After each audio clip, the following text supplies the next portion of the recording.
the coastal areas. Then we saw new activity firing up across the Chafalaya Basin, allowed for a nice light show as the activity was moving southwestward. Now things are quieting down. We're just seeing some patchy light rain from the southern portions of St. Landry, western upper St. Martin Parish, and into Lafayette Parish. Still some nice little sprinkles down toward the Youngsville area, also Broussard by the Lafayette Airport, but activity light and falling apart and should be all done with by midnight tonight.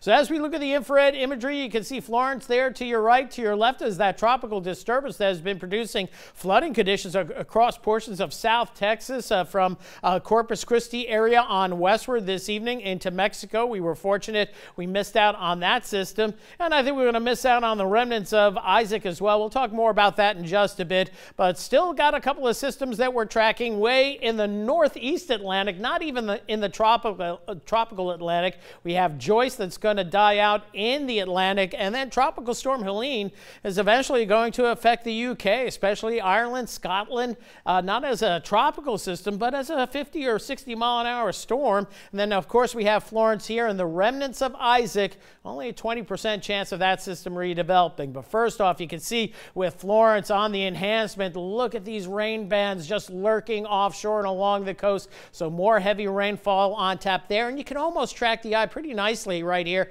west of Myrtle Beach. Maybe in the last couple of frames you can see it was moving westward or west-southwestward. Now it looks like maybe a little bit of a northwesterly turn out of that west, but the bottom line, it's moving so slow, so the rainfall is going to be Harvey-like, perhaps in spots up to 40 inches for a storm total possible through at least Monday. And again, it's going to be a long couple of more days for our friends there. Meanwhile, farther to the south, we have the remnants of Isaac downgraded to just a tropical low earlier today. This area of low pressure is not going to do a whole lot. In fact, we don't think there's going to be any kind of positive influences that would allow this to redevelop. Although the tropical models, you can kind of track where the low or the tropical wave is going to be, and then they kind of lose it. All models, all the dynamical models show no regeneration, so we're not concerned with that. The National Hurricane Center currently giving it just a 20% chance of redeveloping, and I don't even think we're going to see the tropical moisture from this system. And don't pay attention to these lines.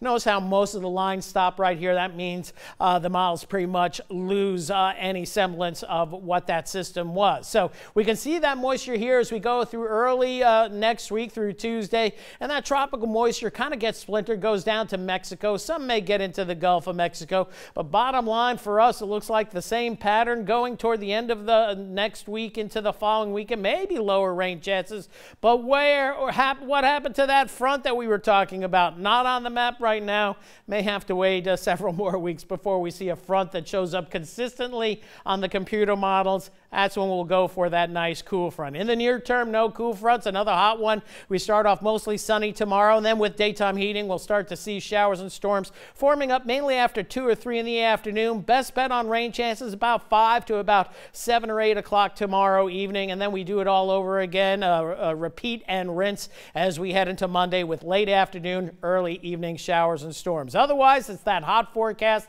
mid-90s again tomorrow, and that heat index getting up there once again during the height of